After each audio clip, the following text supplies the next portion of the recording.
Welcome everybody to revision lecture on residential status. In the next 1 hour, each and every point relating to residential status we will be covering. And the bonus point is you will be getting the notes in the description on the topic residential status. So what are we waiting for? Let us start with the revision on residential status. So what is residential status? In simple language, how many days you stay in the country is what the residential status is. Now, suppose you are staying in India, then your income will be taxed more. Suppose you are not staying in India, you are not a resident, then our Indian government will not tax you much, right? Because suppose you are staying in America, then American government will tax you. If you are staying in India, Indian government will tax you. So which government should tax? And on what income the government should tax you? These two questions are answered through the topic called as residential status. Now, suppose example Mr. Ganesh. I am Ganesh. I am staying in India. Now I am earning income by selling online courses in India and outside India. Government says, "Arey Ganesh, you stay in India. So on whatever income you earn, whether it is Indian income, that is income in India, or it may be in dollars through America, pounds, euros, dinars, whatever way, all that global income, on that I have to pay tax in India." Right? Same way you take the example of Donald. Now Donald is in America. So whatever he earns across the globe, on that he will pay taxes in America. So now how to decide that where did a person stay? Suppose example, if you think about our Prime Minister, he travels across the different countries to promote brand India. So now how to decide his residential status? Based on the number of days stayed in India. So how many days you stay in India, on that basis it is decided. There are many sportsmen like Virat Kohli is there, Rohit Sharma is there. They travel to different countries. So are they resident in India? It is decided on the basis of number of days stayed in India. So shall we study the rules? Are you ready? Yes.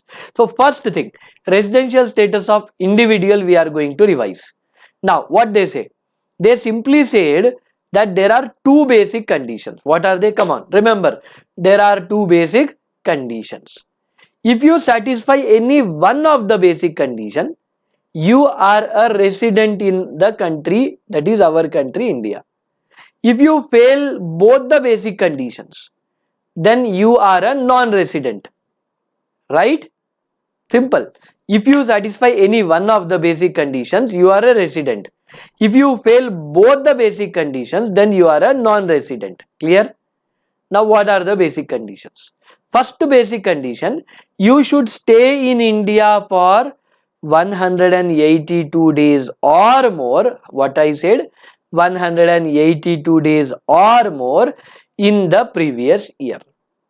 Now because for our exams, previous year is 2021-22. So in clear language I will say that from 1st April 2021 to 31st March 2022, we should check and we should count how many days stayed in India. If you stay for 182 days or more, then you are treated as resident. But suppose if you fail this basic condition 1, don't worry, you have basic condition 2 to check. What is that basic condition 2? 60 days in the previous year, you should stay in India for 60 days in the previous year. That means in 2021-22, you should stay for how many days? Minimum 60 days. And 365 days or more in 4 preceding previous years. What is the word used? 4 preceding previous years. That means in 2021-22, 60 days is compulsory. So you should stay for 60 days or more in 2021-22. Additionally, in 2020-21, 19-20, 18-19, 17-18. So what are the 4 years I said? 17-18, 18-19, 19-20, 20-21. These 4 years, 365 days or more, you should stay. So if you satisfy both these parts, that is 60 days in 21-22 and 365 days in the preceding 4 previous years, then you are a resident. If you satisfy any one of the two, then you are a resident. If you satisfy basic condition 1, will we check basic condition 2? The answer is no. Only if you fail basic condition 1, then basic condition 2 is checked. Okay, right. So if you fail both the basic conditions, then you are a non-resident. Right? You are treated as non-resident. You are not staying in India. That's how they treat. Okay. So what will happen if you are non-resident? No further testing or no additional conditions are checked. Okay. And what further happens, we'll discuss later on. But if you satisfy any one of the basic condition, you become a resident. Then we need to check 2 additional conditions. What we need to check? 2 additional conditions. What are they? You should stay in India for 2 years, or I can say you must be resident in India for 2 years out of 10 preceding previous years. Again, the words are very clear. 10 preceding previous years. So you should be resident in India for at least 2 years out of 10 preceding previous years. Now whenever I say preceding previous years, don't include 21-22 because 2021-22 is previous year, right? So ignore that. And whatever 10 years are there before that, like 20, 21, 19, 20, 18, 19, 17, 18, 16, 17, like this 5 years I counted, na? Right? Same way 15, 16, 14, 15, 13, 14, 12, 13, 11, 12. So these 10 years, that means 2011-12 to 2021. In these 10 years, you should be there in India. You should be resident in India for how many years? At least 2 years. That means out of these 10 years, totally 10 years, at least 2 years, you should stay in India for 182 days. That's what additional condition number 1 says. Okay? Right. You should be resident in India for at least 2 years out of 10 preceding previous years. Then what is the second additional condition? It says you must be resident in India for 730 days or more in 7 preceding previous years. When I say 7 preceding previous years, again 21-22 you leave, it is previous year, right? So from 20-21, 19-20, 18-19, 17-18, 16-17, 15-16 and 14-15. So from 2014-15 to 2021, out of these 7 years, 730 days you should be there. That is what additional condition 2. Now, additional condition 1 says you must be resident in India for at least 2 years out of 10 preceding previous years. Additional condition 2 says you must be resident in India for 730 days out of 7 preceding previous years, and both these additional conditions are compulsory. Both these additional conditions are compulsory. So if you satisfy both the additional conditions, you are treated as ordinarily resident. So if you satisfy both additional conditions, you are treated as ordinarily resident. But if you fail any one or both the additional conditions, then you are treated as not ordinarily resident. If you fail any one or both the additional conditions, you are treated as not ordinarily resident. Clear? You will remember for sure, right? Yeah. Now, basic conditions, you satisfy anyone, that's enough to become a resident. But additional conditions, you should satisfy both of them to be considered as ordinarily resident. If you fail any one or both the additional conditions, then you are not ordinarily resident. So you should be able to clearly differentiate between basic and additional conditions. Clear? Very good. Now let's come to notes. Now the day when you come to India and the day when you leave India. Hey, come on, please remember the day when you come to India, the day when you leave India.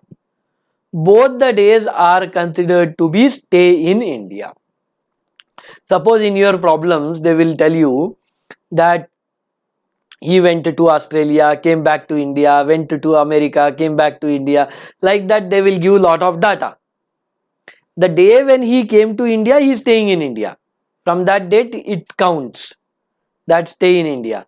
And the day when he leaves out of India, that day also counted as the stay in India. Okay? So don't get confused. The day when he is leaving na sir. So should we count? Yes, we have to count. Please remember this. Now, there are some specific cases where basic condition 2, basic condition 2, that is 60 days in the previous year 2021-22 and 365 days or more in 4 preceding previous years. This is what basic condition 2 is not applicable in 3 situations. What are they? A person leaving India permanently for employment, business or profession, right? So a person is leaving India permanently for employment, business or profession. Or a crew member of a Indian ship which is going out, that is foreign going vessel we can say. For them also basic condition 2 will not apply. Right? Basic condition 2 will not apply, that is 60 days in the previous year and 365 days in the 4 preceding previous years will not apply to whom? Person leaving India permanently for employment, business or profession, or a crew member of a foreign going vessel. Right? Yeah. But whenever we think about a crew member of foreign going vessel, we have to remember that they sign a document called as continuous discharge certificate. What is it? Continuous discharge certificate. That means when they sign this document, for that period they will be staying on the ship in the ocean. They will be staying in the ship on the ocean. Right? So that means during that period they will not be treated as staying in India. Suppose example, on the continuous discharge certificate they put the dates 1st May 2021 to 31st May 2022. So from 1st May to 31st May he is not treated as staying in India. Okay, this you should remember.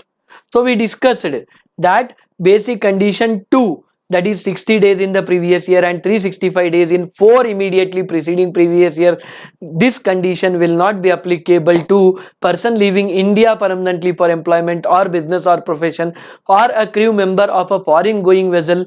Yes or no? That means for them only basic condition 1, that is 182 days or more in the previous year will apply. If they satisfy basic condition 1 of 182 days, they are resident, otherwise they are non-resident. But there is third case also, to whom basic condition 2 does not apply. The third case is, suppose you are a person of Indian origin. Suppose your parents, your grandparents were born in India. or you are a citizen of India, like Sundar Pichai is there, he is born in India. Satya Nadella was there, was born in India. So such cases are there, who are citizens of India or their parents or grandparents were born in India. So for such people who are staying outside India, they come to visit India, right? चलो देख के आते हैं मेरा देश महान. They come, they visit. Now for them, if their income other than from foreign source is less than 15 lakhs. What I said, hey, income other than from foreign source. So I'm talking about Indian citizen or a person of Indian origin, right? They are visiting India and their income other than from foreign source. That means leave about foreign income. Only count Indian income or count that income in foreign country which is controlled from India, right? Sometimes what happens, we have businesses outside India but they are controlled from India, like Tata do so many businesses, Reliance do so many businesses in South Africa and many other countries. So from where they are controlled? From India only, right? Their head office is in India, right? So if any foreign income is there, you ignore that. But Indian income and foreign income, foreign business income, which is controlled from India, such incomes you should count. That means Indian income plus foreign income which is controlled from India. These two incomes are less than 15 lakhs. If it is the case, then what I am saying, that basic condition do 60 days, 365 days condition will not apply. Right? So I am talking about a Indian citizen or a person of Indian origin. They are visiting India, right? And their income other than from foreign source is less than 15 lakhs. For them, basic condition 2 will not apply. That means if they satisfy basic condition 1 of 182 days, they are resident, otherwise they are non-resident. That's it. Clear? But what about if suppose their income is more than 15 lakhs? Like they are earning from India more than 15 lakhs, or they have foreign income which is controlled from India and all that is more than 15 lakhs. What about them? For them, basic condition 2 will apply.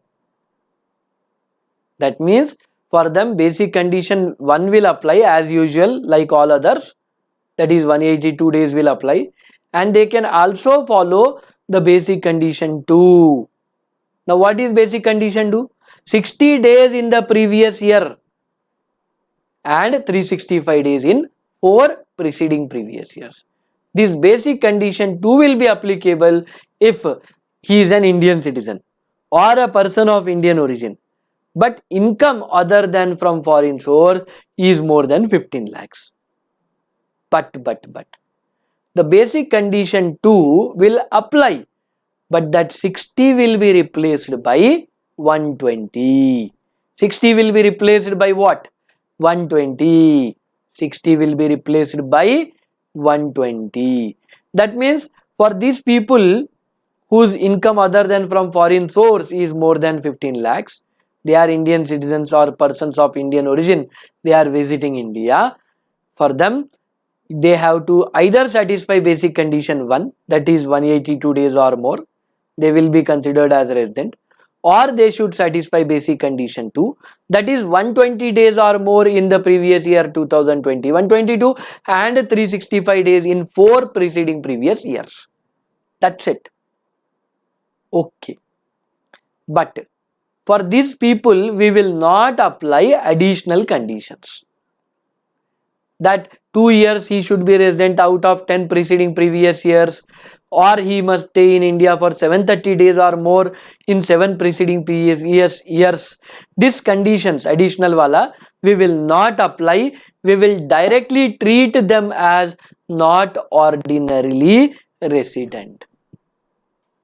So we will directly treat these people as not ordinarily resident. So will not apply additional conditions to these people. Indian citizen or person of Indian origin visiting India whose income other than from foreign source is more than 15 lakhs, for them additional conditions will not apply. They will be directly treated as not ordinarily resident. But they should satisfy what? Basic condition 2, that is 120 days or more in the previous year and 365 days in 4 preceding previous years. Now how the chart will be for these people? Only for these people I am talking. Whom? Person of Indian origin visiting India or a Indian citizen visiting India and their income other than from foreign source, that is Indian income and foreign income controlled from India is more than 15 lakhs. For them what will happen? Suppose if they stay for less than 180 days, 120 days in India, then they are simply non-resident.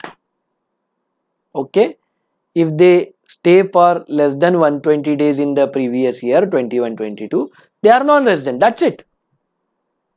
But suppose if they stay in India for 120 days or more up to 181 days in the previous year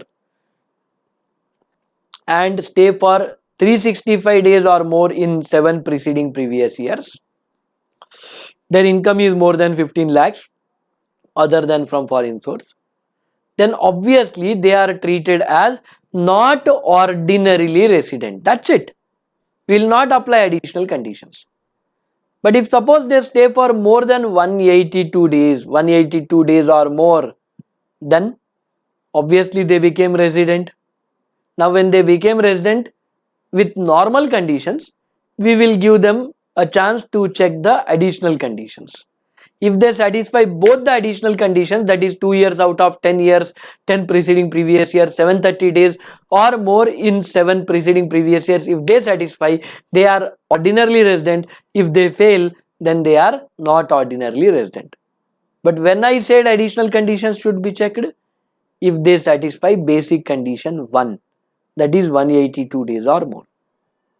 If they fail the basic condition but satisfy 120 days or up to 181 days, then they are not ordinarily resident. That's it.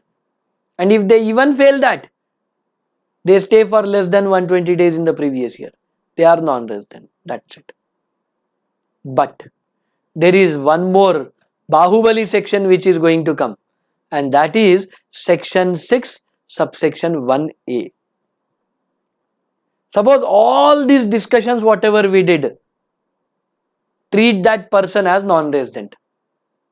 Still government said we have one more powerful section, and that is, are you a Indian citizen or person of Indian origin? Yes sir. Are you earning more than 15 lakhs from India or outside India, but that income is controlled from India? Yes sir. Then are you not paying taxes in the country, other countries, like because of residence, because of citizenship, you're not paying taxes in that countries, right? Yes sir. Then please welcome to India. You are going to be taxed in India and you will be treated as deemed resident. Sir, should we check 120 days, 180 days conditions? Are no conditions should be checked. Oh, directly deemed resident. Yes. Government want to say under section 6 subsection 1a that you are deemed resident based on the citizenship criteria. Okay, on the basis of citizenship criteria.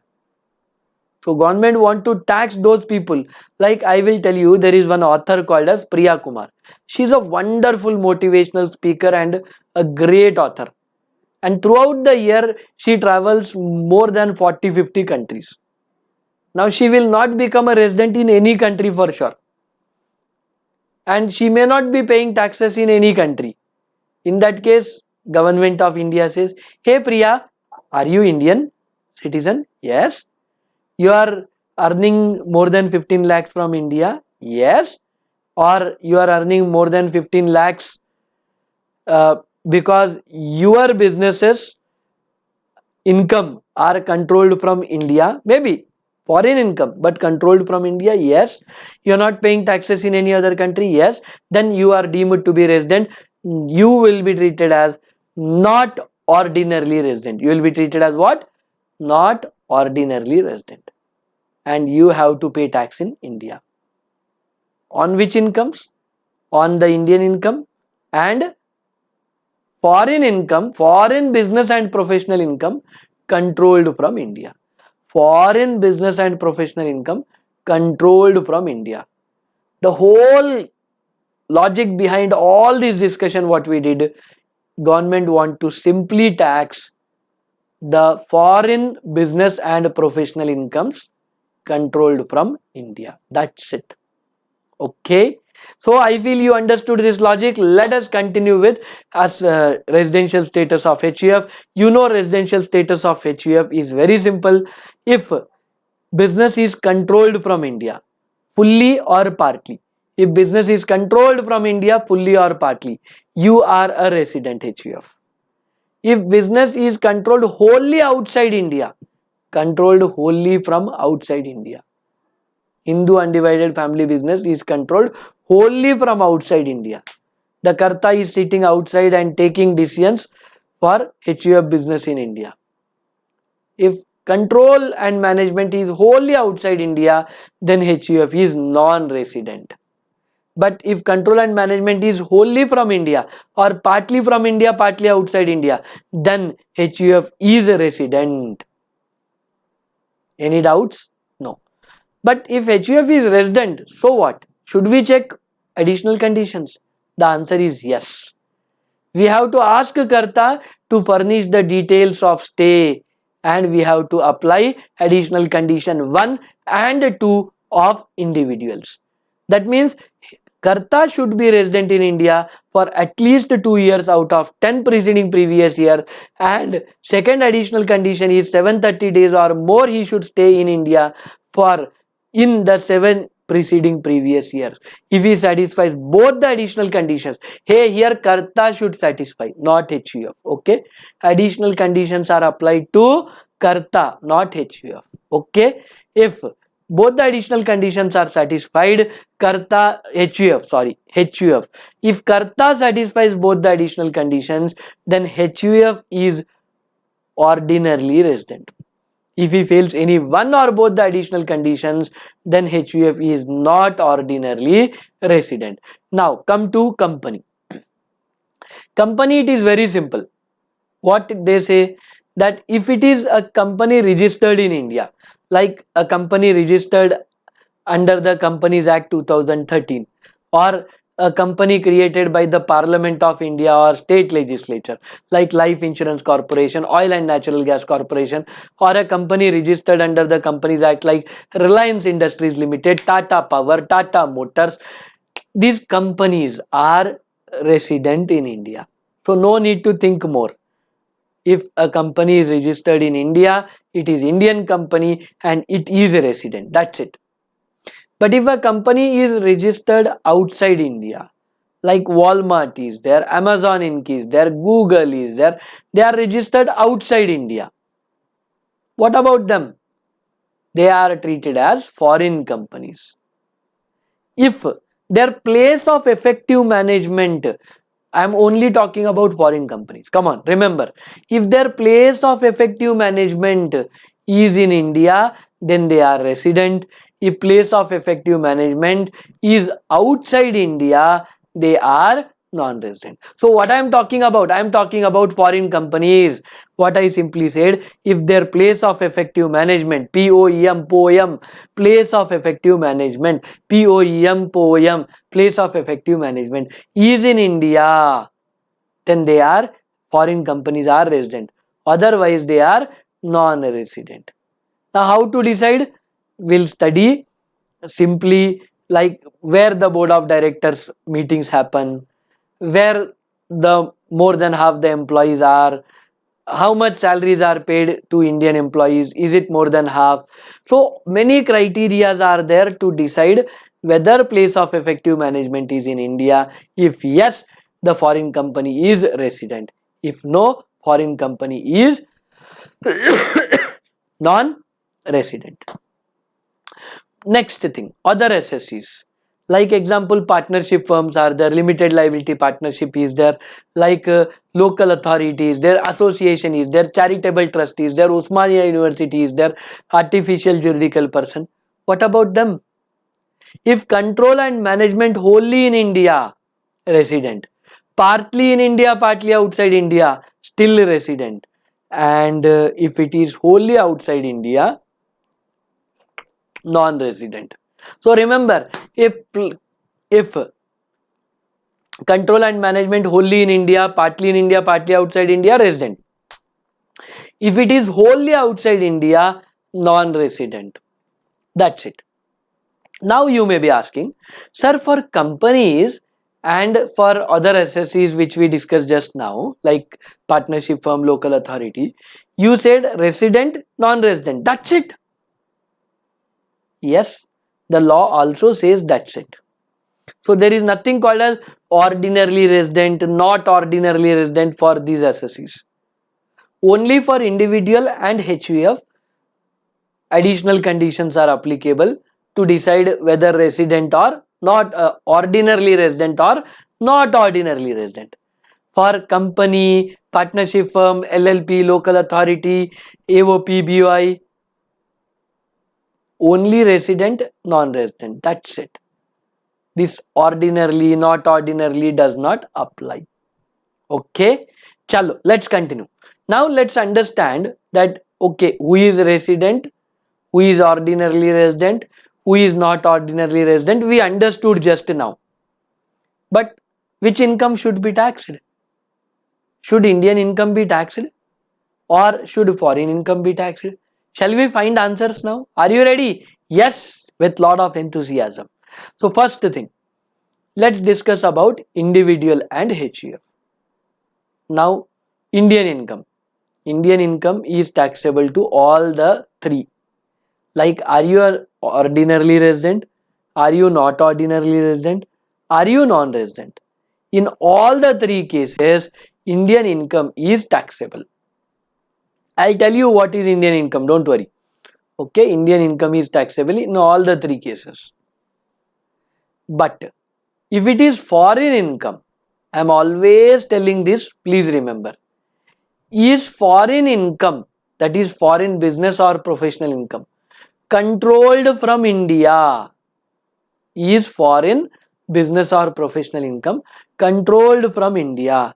If the answer is yes, then the foreign income is taxable to ordinarily resident and not ordinarily resident. Not taxable to non-resident. So what I said, foreign income, let us divide into two parts.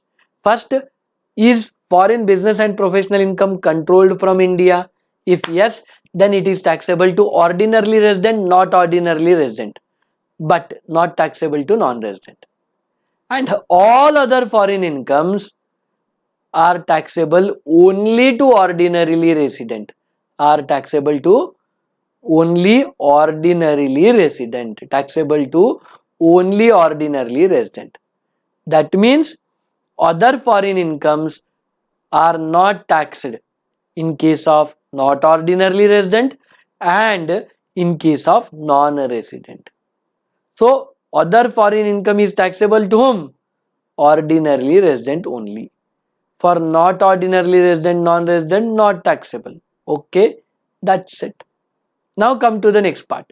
Next part is, what about company, partnership firm, local authority? Indian income is taxable to all, resident or non-resident, Indian income is taxable. That's it. But what about foreign income? Foreign income is taxable to resident, foreign income is taxable to resident, but foreign income is not taxable to not ordinarily non-resident. Foreign income is not taxable to non-resident. Hey, I am talking about company, partnership firm, local authority, right? For them, Indian income is taxable. Foreign income is taxable only to resident. Foreign income is not taxable to non-resident. That's it. Now, what is Indian income, did I say? No, right? So they simply said that if any income is received in India or accrued in India, hey, what I said? Any income is received in India or accrued in India, it is Indian income. Oh, any one of the things are satisfied, it's enough. Either received in India or accrued in India, Indian income it is treated as Indian income. Okay.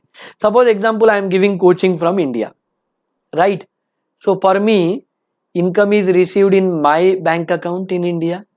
So received in India, and I am sitting here in India and taking classes. So accrued in India. So receipt and accrual both are in India, right?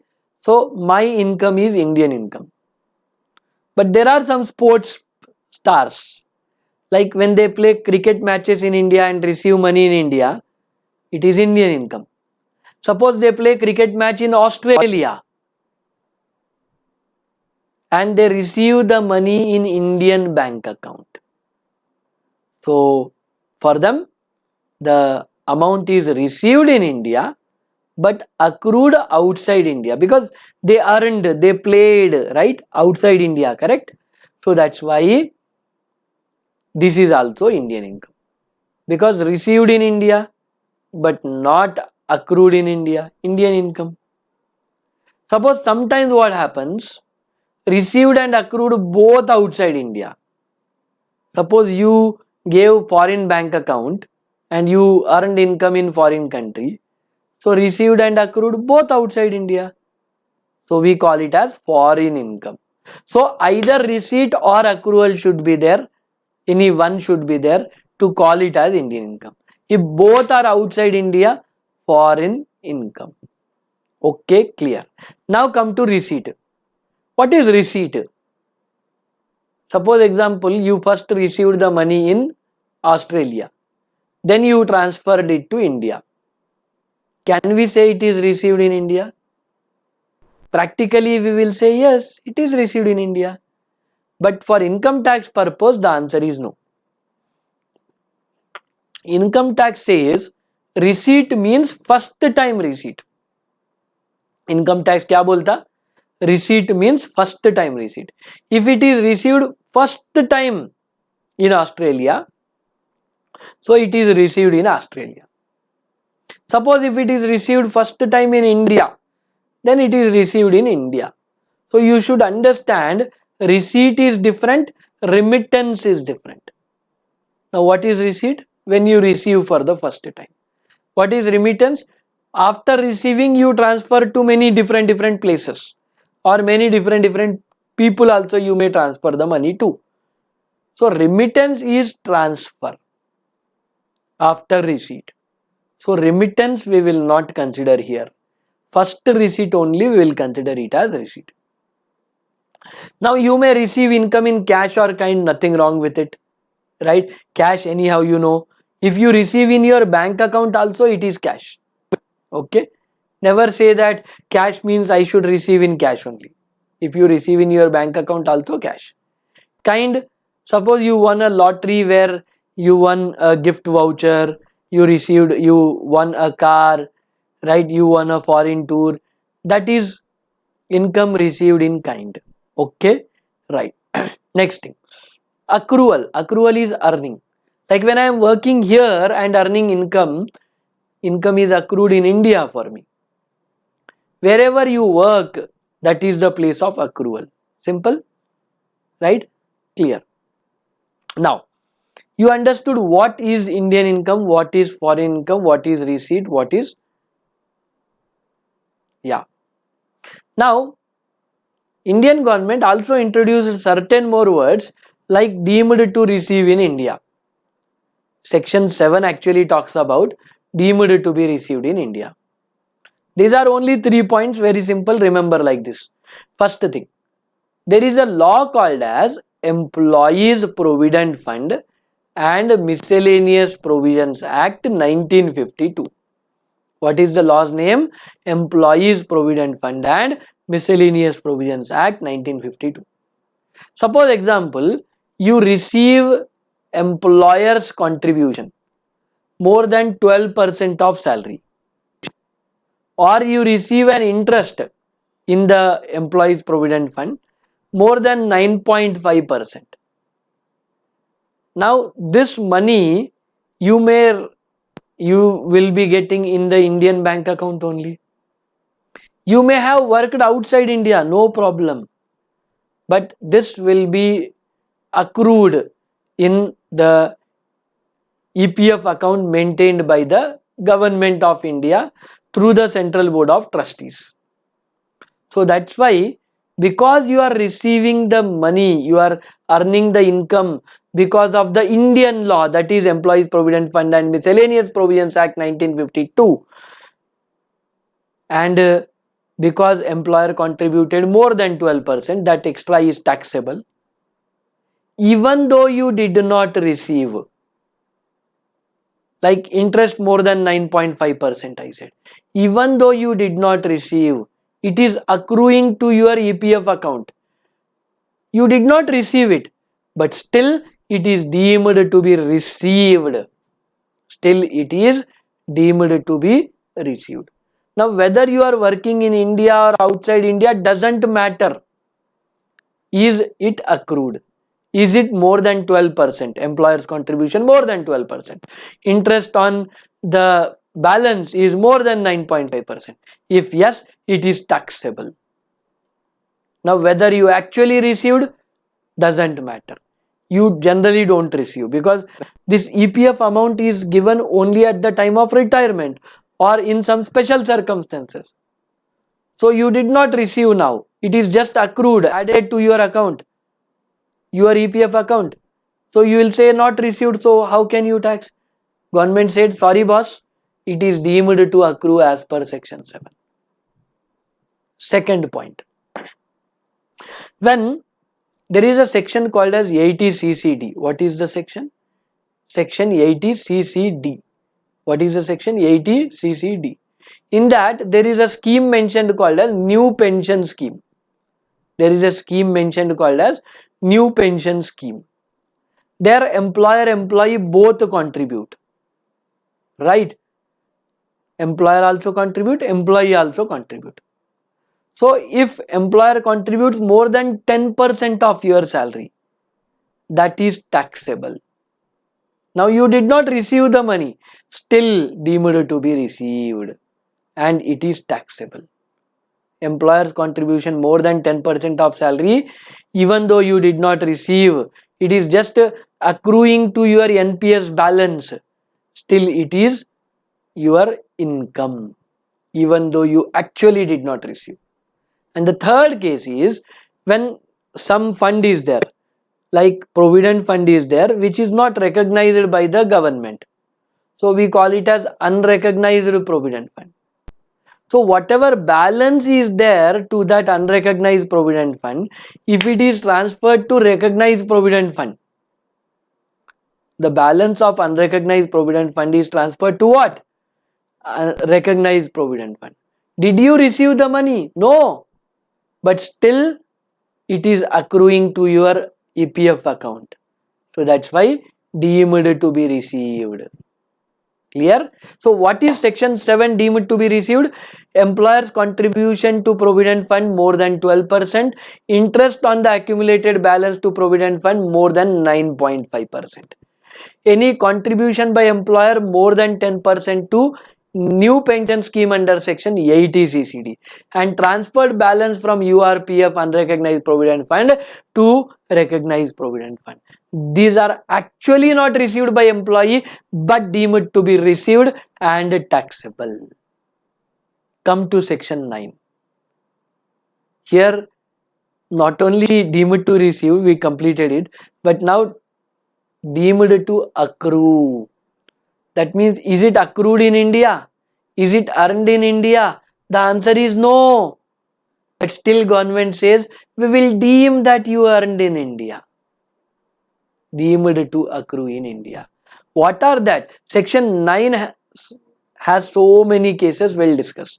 First thing, any income accruing or arising in India out of business connection. Now what is business connection? I'll tell you. Business connection should be in India. That means you earned income outside India only, but business connection is in India, or the capital asset is in India, or the source of income is in India, or maybe there is a capital asset in India, you transferred it. I'll give example, don't worry. Okay, in this cases it is deemed to accrue in India.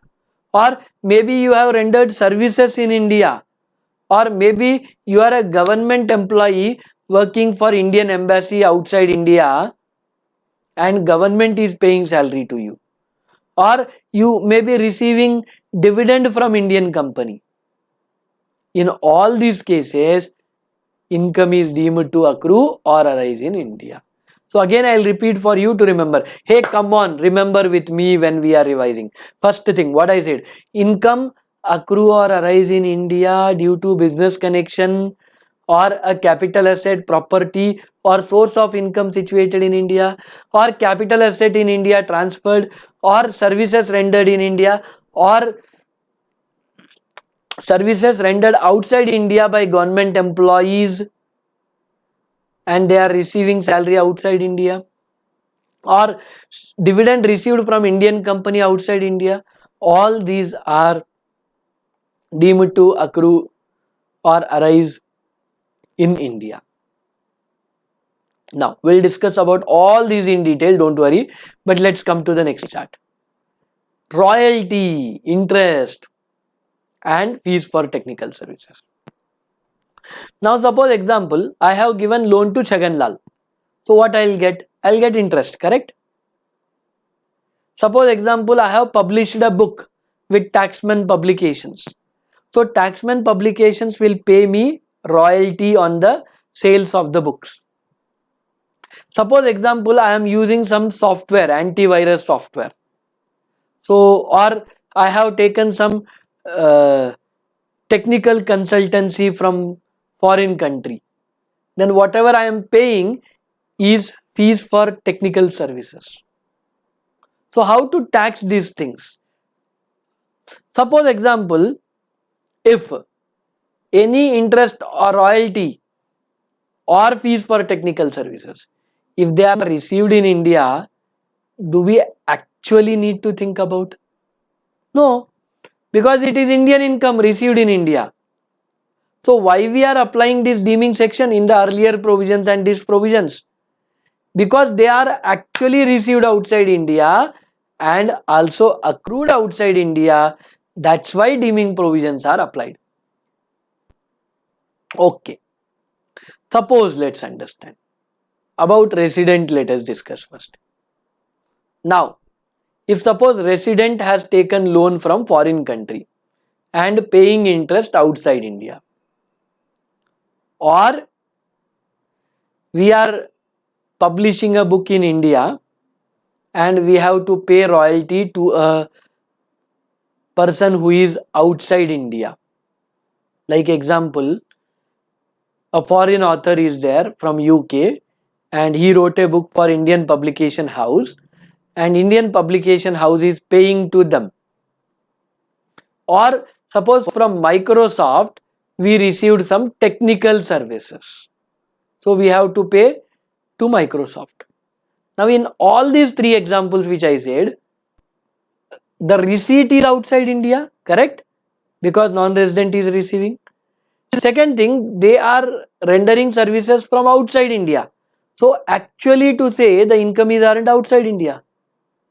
But still government says, no, they are deemed to accrue in India as per section 9 subsection 1 clause 567 when if resident is paying.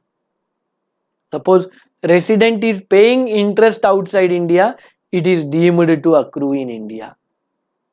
If resident is paying royalty outside India, it is deemed to accrue in India. If resident is paying fees for technical services to Microsoft outside India, it is deemed to accrue in India. But suppose the resident is paying interest, royalty, fees for technical services, for doing business outside India, for doing business or profession outside India, or to earn a source of income outside India. Suppose I took loan from a American bank to purchase property in America, and there I am giving the property on rent. So I created a source of income in America.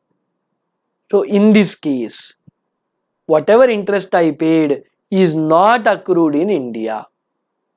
Again, I am saying that if resident pays interest, royalty or fees for technical services outside India, still because a resident of India paid, it is Indian income.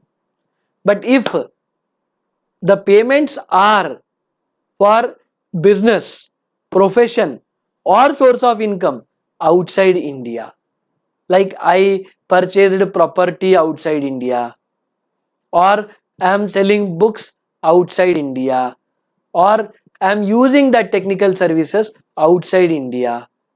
So in that case, it is not accrued in India, right? Even though resident is paying the money, still it is not accrued in India. So generally when resident pays any money outside India for interest, royalty, technical fees, it is Indian income, it is accrued in India, deemed to accrue in India. But if the business, profession or source of income is outside India, then it is not deemed to accrue in India. If suppose government of India pays or state governments pay, then it is very simple that it is deemed to accrue in India. If non-resident pays. Now, payment also outside India, payment also done by non-resident. How can we say deemed to accrue in India? Right? It is unfair, correct? Suppose if Donald Trump is paying to Microsoft, both are outside India, how can we tax it? How can we say it is Indian income? Right? We cannot. So that's why it is not Indian income. It is not deemed to accrue or arise in India.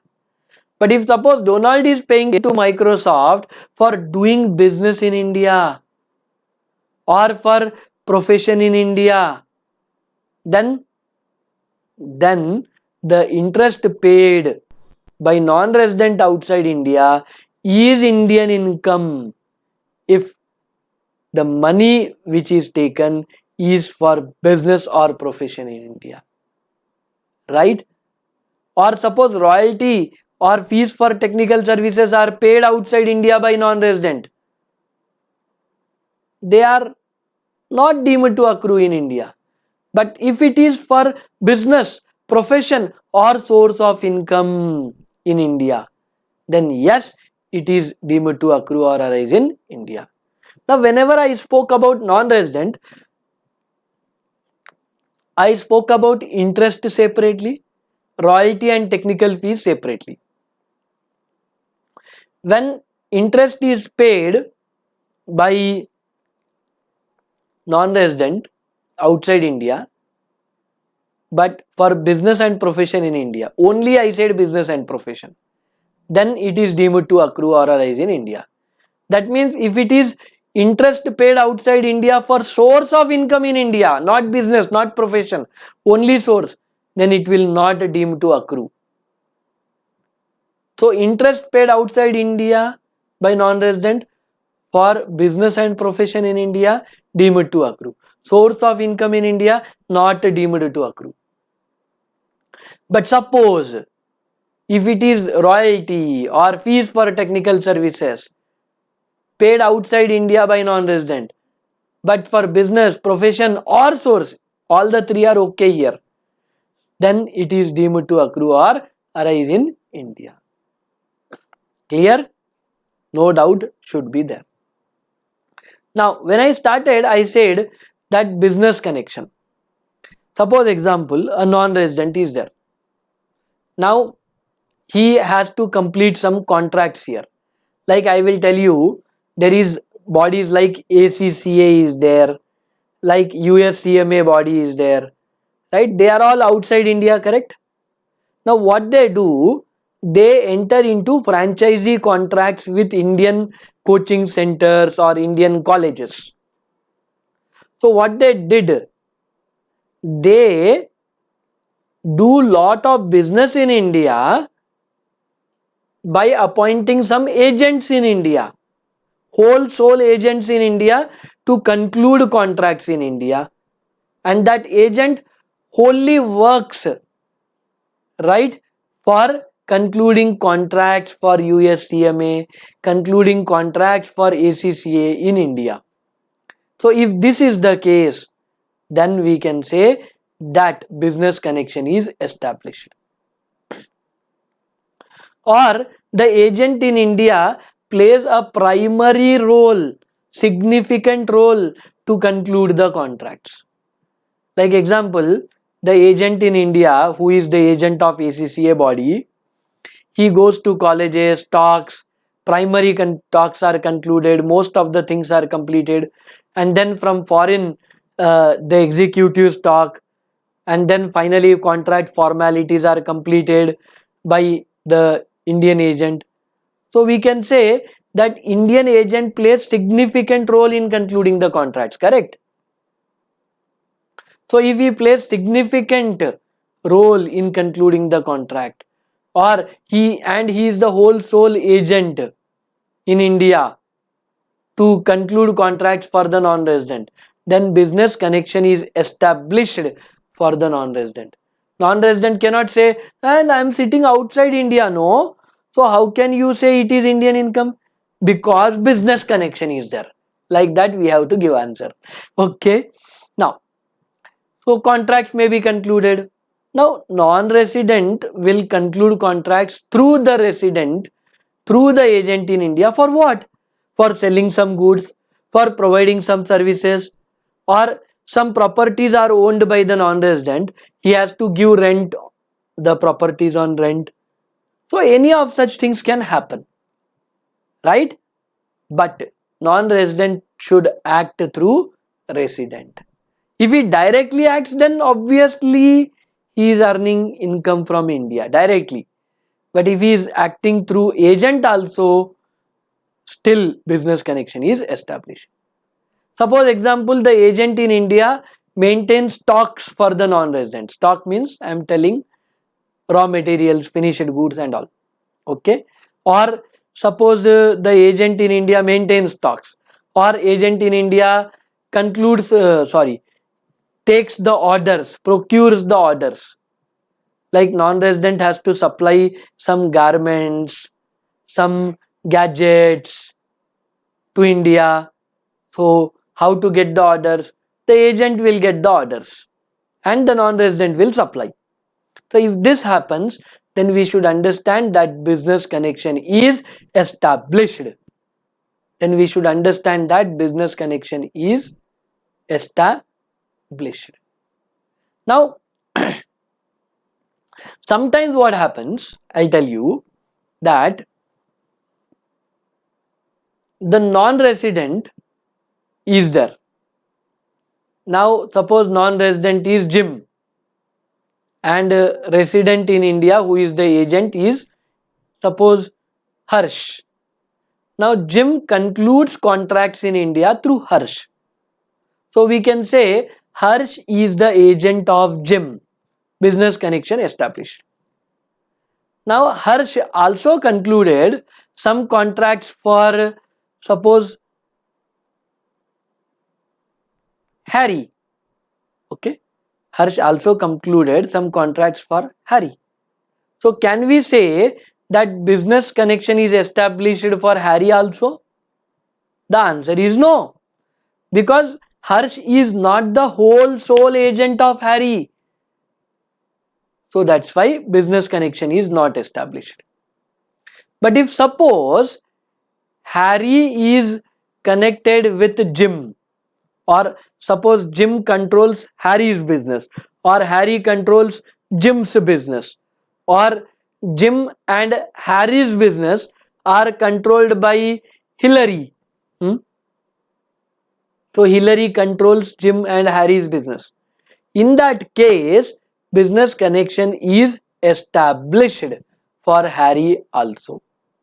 So basically what I wanted to say, Harsh is the agent in India wholly for Jim, and sometimes he concludes contracts for Harry. In that case, Harry also business connection is established if they are directly or indirectly connected to Jim, right? Either through common owner or through mutual business interests. This you should be able to understand. So I feel business connection understood. XY example I gave, so you would have understood. Shall I go to the next thing? When business connection is established, we understood. Now that is quite easy for you. Let's continue with, we discussed when business connection is established. But when business connection is not established, suppose you are an independent agent, you conclude contracts for hundreds of people on a freelance basis. So you are independent. You are not considered to be having business connection. You are a bank in India, you are a commission agent in India, you are a broker in India, and you do such things for multiple people. So in that case, definitely business connection is not established. In this case, business connection is not at all established. Okay, clear? Very good. You are the whole sole agent, then only business connection is established. You are the whole sole agent of Jim and he is connected with Harry, then business connection is established. But if you are independent agent dealing for many people, business connection is not established. That we should be able to understand. Coming further. Now, business connection is understood. But suppose example, as of now, everybody spends lot of time on YouTube, correct? So you see lot of advertisements. Suppose some advertisements are pushed to you and you are observing advertisements. Right? You are observing some advertisements on YouTube. Or when you opened Google, on Google also you saw so many ads. When you opened Facebook, Instagram, you saw so many ads. What is it? We can say that the organization has significant presence in India. Business connection is established. Now they are showing ads for what? क्या time pass के लिए ads दिखा रहे, कुछ product बेचना ही होगा ना. दे would have been thinking to sell some product or provide some service. That's why they are showing ads. Otherwise they will not show ads, right? So if they are showing ads, then business connection is established. If they are collecting data from us, bar whenever we open websites, they collect data from us. Or many websites download cookies in our laptop or in our mobile, and they collect a lot of data. When you download so many apps, what they do, they ask contact, access to contact, access to calls, access to send SMS, read SMS. So what they are doing, they are collecting lot of data from you. So if they are collecting data from residents in India, business connection is established. If they are using that data to sell some product or provide some service. Suppose example, I just searched on YouTube bewkoof.com, and after that suddenly I got to see lot of advertisements on bewkoof.com. I just searched Ashirvad Atta and suddenly I started seeing lot of Ashirvad Atta. I just surfed about Google ads and suddenly I am seeing that purchase Google ads and take the Google ads service, lot of advertisements like this. So what they are trying to do? They are trying to establish some business connection. So if you are observing certain ads or you are giving certain data to certain websites, or they are using the data to sell some product or service. Business connection is established through the internet protocol address in India. What is significant economic presence? Why government introduced this? Because Facebook is there, Google is there, Instagram is there. There are so many websites like eBay is there, Alibaba is there. They are earning huge money from Indian market without paying taxes in India. Government said, Babu Shona, how you can live like this without paying taxes? So government said business connection is established. And if significant economic presence is there, I'll tell you what is significant economic presence. Listen carefully. Suppose example, they are doing certain transactions, whether selling certain goods or like providing certain services or relating to property, certain transactions they are doing, or you are downloading certain softwares or data through that websites, then they are transacting with you. Like example, quick wheel software is there, you download to protect your computer, or you purchased some antivirus softwares, or you purchased some Microsoft license from Microsoft company, or you purchase some goods on Amazon.in or Flipkart, right? You purchase certain goods from eBay. So what you are doing? They are doing transactions with you. And till now, what they were to say to the government of India, that please, our servers are outside India and we are receiving money outside India. So receipt also outside India, accrual also outside India. We will not pay taxes in India. This was their version. Government of India actually should have brought some laws by doing international conventions or DTA agreements. So many things they have to do. But government said it will take 10-20 years. Till that time, our government will lose lot of revenue. So government started significant economic presence concept and said that if you are transacting, doing multiple transactions, selling goods, providing services, or transacting in certain property like 99acres.com is there, what they are doing? They are transacting in properties, yes or no? There are goibibo.com is there, make my trip is there. What they are doing? They are transacting in properties, selling properties on commission basis or renting properties on commission basis. Airbnb is there. So if these people are earning something out of the transactions and their transaction value throughout the year, exceeds 2 crore rupees, it is treated as having significant economic presence. Downloading softwares like Quick Heal, I said, Microsoft license is there. Sometimes what they do, they engage with the people in India, users in India. Like PUBG game is there. PUBG game, what they did? They engaged with people in India. We are playing game, then we are purchasing some arms, ammunitions, nakli jackets, nakli chicken dinner, everything nakli only. But they are engaging with huge audience in India, correct? Like Ludo game is there. So they are engaging, Candy Crush is there. They are engaging with user base in India. If they are engaging with user base of more than 3 lakhs people, like more than 3 lakhs downloads are there for the game in India, then it is said that they have significant economic presence. They have significant economic presence. And now that non-resident is there, has significant economic presence.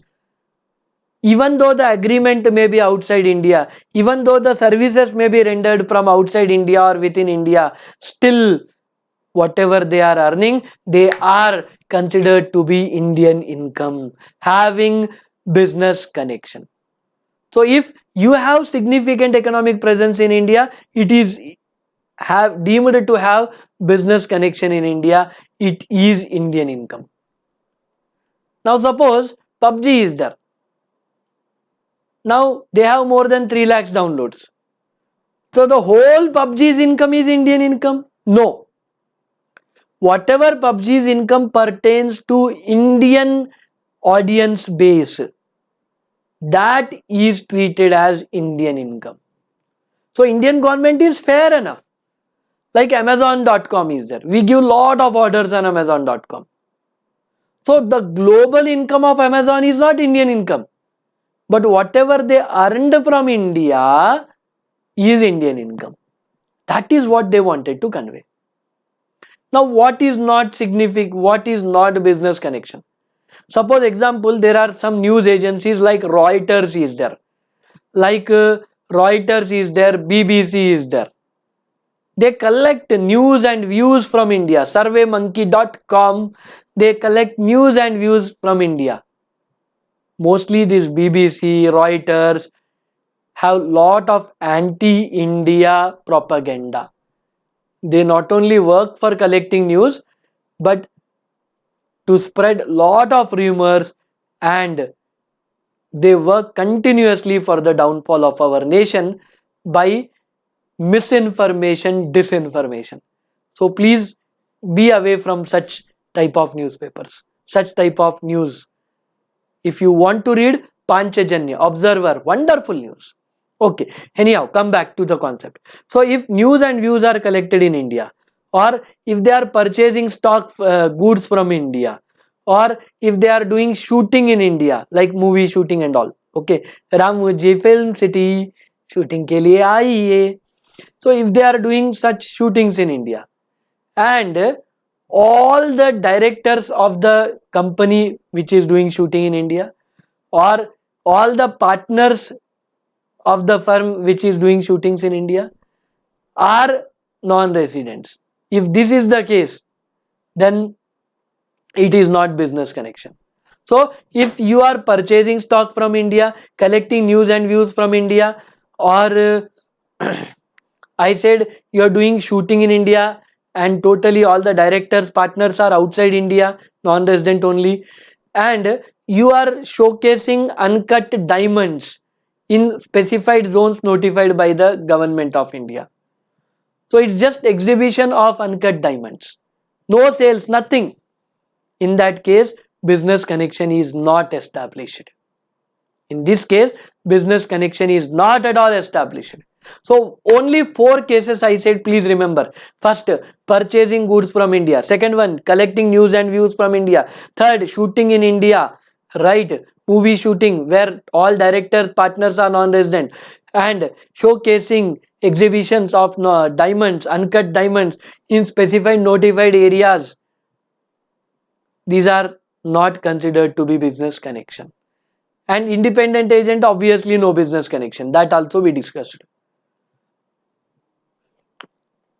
There are few cases, like example, an American company renting property to Japanese company. Now the agreement may be entered in America. The payment may be done in America. But if the capital asset is in India, the property is in India, then whatever the income earned by American company, it is Indian income. Because the capital asset is in India. The source of income is in India. Suppose American company is selling that property to Japanese company. The capital asset is in India, so it is Indian income. Sometimes we give gifts. If gifts are given in India, it is Indian income, no doubt, and taxed under section 56, subsection 2, clause 10. Section 56, subsection 2, clause 10.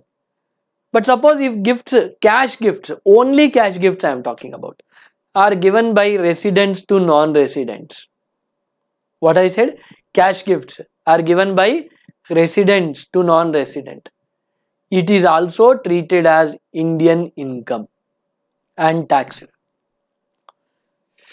Many a times what happened for Hawala transactions, or we can say to escape taxes, so many things were done.